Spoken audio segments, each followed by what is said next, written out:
Dan sebaiknya memang yang menang mengajak yang kalah.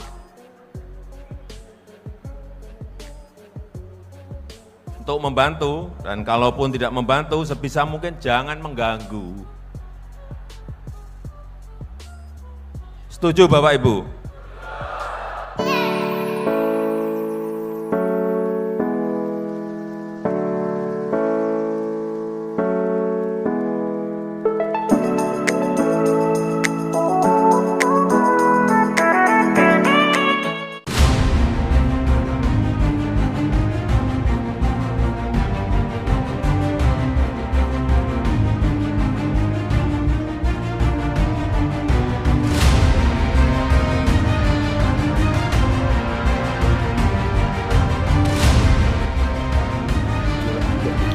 Banyak yang marah. Betul Pram, gimana Pram? Dua kelompok ini adalah kelompok yang mengampuni masa lalu dan kelompok yang mempermasalahkan masa lalu. Di samping itu, setelah mengakui, di pihaknya Hambalang Ini Prabowo begitu kan. Ini sebetulnya yang membuat yang marah sekali adalah keluarganya. Ini lo dapat informasi dari siapa? Dari orang-orang yang tahu menyusun kabinet itulah dan tahu ada konflik antara Prabowo dan Gibran ini soal kubu Pak. Ada orang-orang yang pinter-pinter sedikit-sedikit podcast. Duduk di AC, di podcast, omong-omong. Oh, Pak Prabowo begini, Pak Prabowo begitu. Apa? Dia lebih tahu Pak Prabowo mikirnya apa dari saya sendiri. Gitu. Dia lebih tahu dari aku. Ternyata Prabowo dan Jokowi sudah retak. Retak di mana retak? Selalu mau adu dong, selalu adu dong. Baiknya memang yang menang mengajak yang kalah.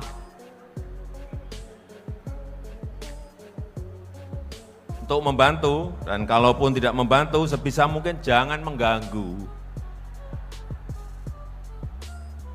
Setuju Bapak Ibu? Repotnya, yang sudah panas, itu justru antar kawan sendiri. Sudah mulai saling panas memanasi. Maka saya minta kepada DPP Gamki untuk ikut mendinginkan situasi di lapangan kalau ada hal-hal yang panas. Ikut menyejukkan, ikut mendinginkan. Karena dalam situasi ketidakpastian global seperti sekarang ini, kita betul-betul perlu bekerja fokus, perlu bekerja kompak, perlu bekerja solid. Supaya kita tahu semuanya, saat ini sudah 96 negara masuk jadi pasiennya IMF. 96 negara. Mengerikan. Tapi itulah fakta.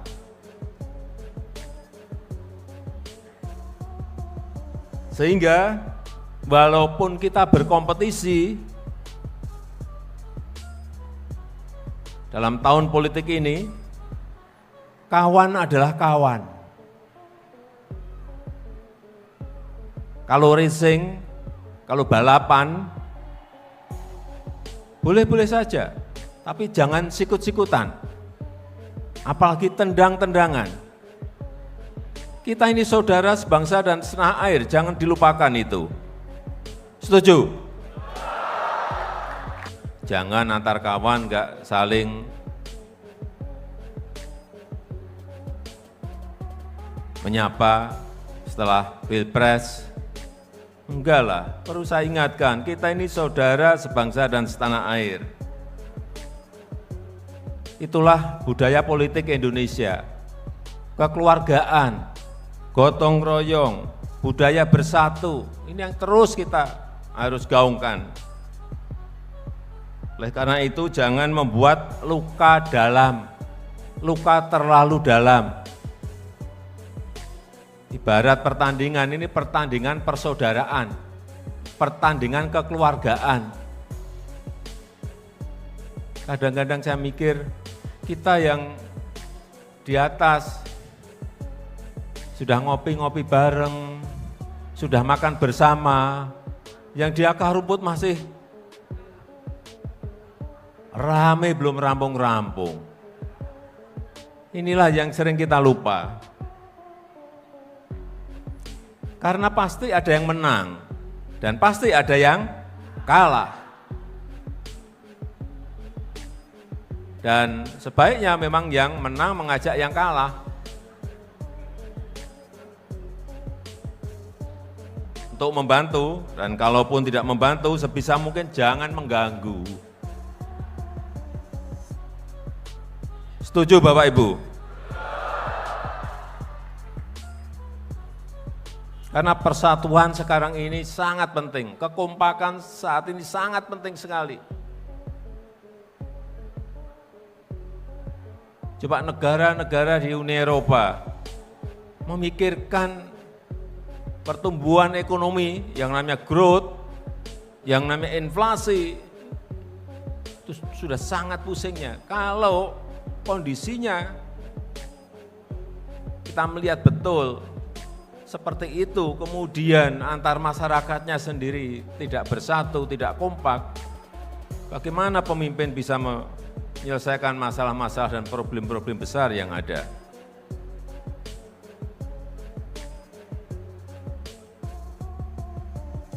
Dan bersatu itu bukan hanya sekedar tidak bertengkar, bukan itu. Tapi lebih dari itu. Bersatu itu mampu bergerak bersama. Bersatu mampu bersinergi bersama dalam meraih visi Indonesia Maju yang kita cita-citakan. Saya berkali-kali telah menyampaikan dan tidak pernah bosan untuk menyampaikan terus bahwa negara kita ini memiliki potensi yang sangat besar. Bisa kita ini menjadi, dengan potensi yang kita miliki, bisa kita ini menjadi masuk dalam 5 besar ekonomi terkuat dunia. Bisa masuk, tetapi memang tantangannya juga tidak mudah. Dan itu, ini juga berkali-kali saya sampaikan, itu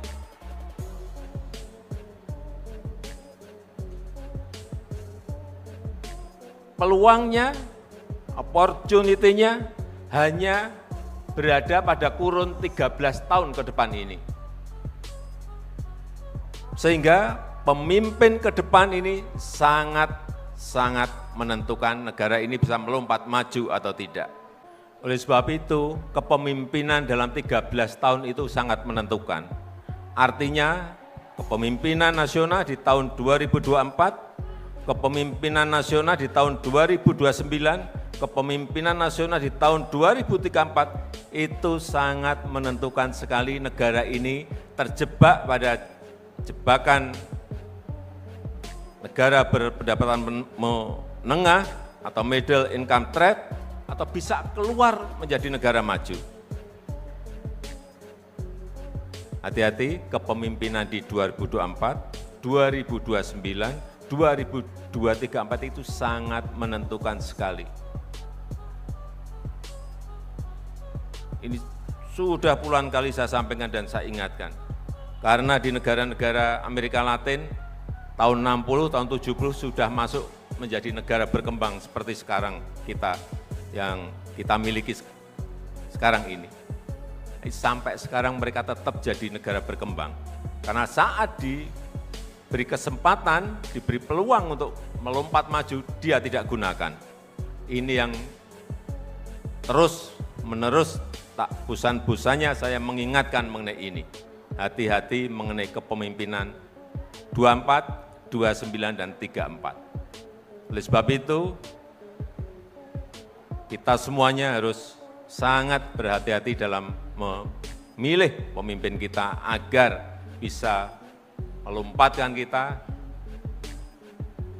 menjadi negara maju dengan GDP, dengan PDB ekonomi yang sesuai dengan standar negara maju.